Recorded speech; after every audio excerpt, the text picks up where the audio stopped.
来继续来到台南的安南区一间金仔店，昨下晡发生着抢案。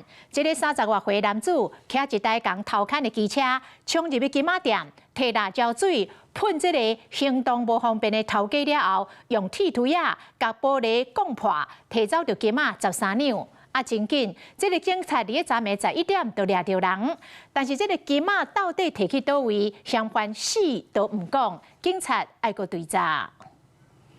伫安全部抢匪，一行入金仔店，倒对卡邦内底摕一罐环境瓦水，撒来对头家一直喷，头家行动无方便，也怪也环境，双方悠悠热热，就连楼顶的头家娘也惊一个紧冲落来阻止。伊嘛是要装辣椒水啊！摕环境瓦水攻击，佮甲头家娘杀，杀落来也钢腿啊，攻破玻璃，抢走金仔。这间红抢的金仔店，倒伫咧台南的安南区。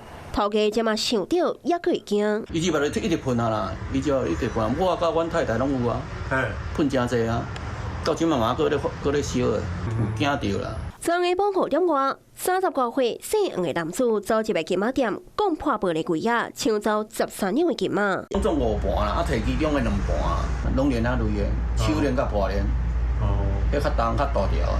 业者是一对有血红阿某。 头家事先将件事，红抢的同时根本无在调反抗，警方来到阳康，暗时11点，伫嫌犯的车街抓着人。于案发6小时内，在永康区将黄姓犯嫌拘捕到案，并查扣相关证物，全案依强盗罪嫌移送。抢匪是36岁姓黄的男子，伊偷骑人的奥多拜犯案，敢若是因为欠钱才会冒险。